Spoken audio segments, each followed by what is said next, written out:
Caros amigos, bem-vindos a mais um episódio de Hoje no Mundo Militar, um canal exclusivamente dedicado à discussão de temas militares atuais. Hoje falarei sobre um tipo de guerra que é considerado o mais terrível e potencialmente mais destrutivo de todos. Refiro-me à guerra biológica.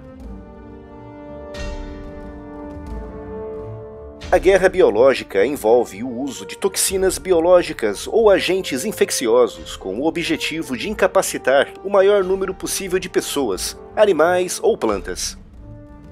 É uma arma de destruição em massa, cujo alvo principal é a população civil do inimigo. Os seus efeitos não são imediatos, mas no médio e longo prazo pode ser verdadeiramente devastadora, podendo arrasar a economia de países inteiros e, consequentemente, diminuir a capacidade de resposta militar dos países atingidos. É potencialmente muito mais destruidora do que outras armas de destruição em massa, como as armas nucleares e químicas. As armas nucleares, químicas e biológicas formam aquilo que em inglês se conhece pelo acrônimo NBC, sigla que identifica as 3 armas atualmente conhecidas de destruição em massa. O seu efeito é terrivelmente indiscriminado, podendo atingir rapidamente populações de países não diretamente envolvidos num determinado conflito. Em 1972 foi criada a Convenção de Armas Biológicas, proibindo a sua produção em massa, o seu estoque e principalmente o seu uso. Mas a convenção não proíbe a pesquisa e o desenvolvimento de armas dessa natureza. A guerra biológica é muito mais antiga do que a maioria das pessoas imaginam, com os primeiros registros do seu uso remontando ao século VI a.C., quando os assírios envenenaram os poços de água dos seus inimigos com um tipo de fungo. No século XIV, os mongóis costumavam catapultar para o interior de cidades sitiadas corpos e animais infectados com a peste negra.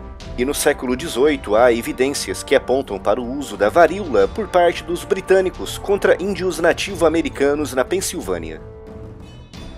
Mas a pesquisa de armas nessa área ganhou um grande impulso apenas no início do século XX, com a teoria dos germes e com avanços na área da bacteriologia. Na Primeira Guerra Mundial, o foco dos países esteve concentrado na pesquisa, produção e utilização de armas químicas, mas as armas biológicas também foram testadas. Em 1925, o Protocolo de Genebra proibiu o seu uso na guerra, mas isso não impediu os países de continuarem o seu desenvolvimento, algo que foi bastante acelerado no início dos anos 30.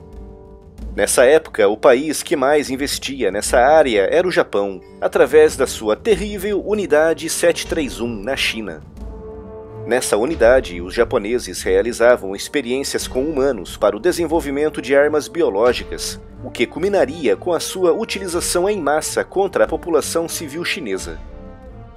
Em 1940, os japoneses bombardearam diversas cidades e aldeias chinesas com potes de barro cheios de piolhos infectados com a peste bubônica, o que resultou em dezenas de milhares de mortos.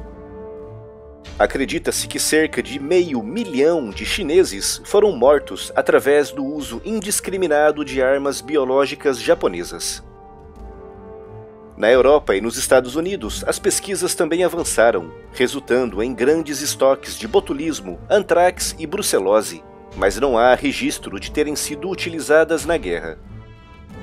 Nos anos 50, o Reino Unido cancelou o seu programa de armas biológicas, mas os Estados Unidos prosseguiram, graças em larga medida aos trabalhos dos japoneses da Unidade 731.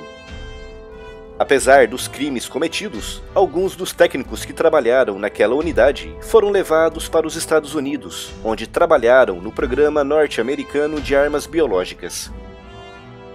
Conhece-se pouco acerca das pesquisas soviéticas nessa área, mas acredita-se que tenham avançado muito nos anos 60 e 70.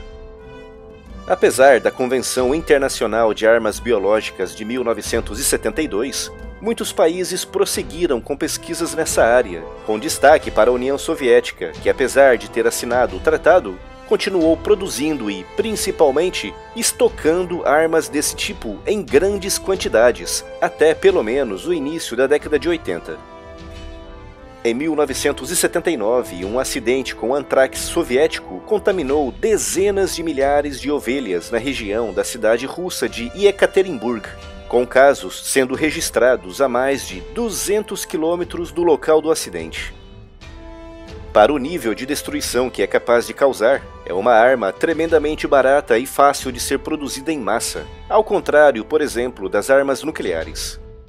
No entanto, como seu alcance é indiscriminado, o próprio país atacante pode ser atingido, principalmente por agentes biológicos transmitidos por via aérea, como a varíola. Certos agentes bacteriológicos, como o antrax, podem ser facilmente criados e cultivados num pequeno jardim a um custo de poucas centenas de dólares, mas com efeitos potencialmente devastadores, principalmente em grandes centros urbanos. Como os efeitos não são imediatos, o país atingido só começará a suspeitar de um ataque dias ou semanas depois, quando então já será tarde demais para evitar a disseminação das doenças. Mas há também armas biológicas cujos alvos não são os humanos, mas sim as plantações e os rebanhos, com um potencial de destruição igualmente devastador, podendo causar fomes terríveis. Com o objetivo de deter o avanço de doenças provocadas por essas armas, países como os Estados Unidos, Rússia e Reino Unido mantêm grandes centros para a produção de vacinas para doenças que já foram erradicadas, como por exemplo a varíola, cujo último caso registrado no mundo foi em 1977, na Somália. Em Atlanta, nos Estados Unidos, funciona o Centro para Prevenção e Controle de Doenças, responsável por guardar amostras das principais doenças infectocontagiosas. É considerado o centro mais avançado e mais bem preparado para conter possíveis ataques de armas biológicas no mundo. As armas biológicas são terríveis, capazes de dizimar populações inteiras em poucas semanas, motivo pelo qual as principais potências do mundo mantêm um controle apertado sobre o seu uso e desenvolvimento.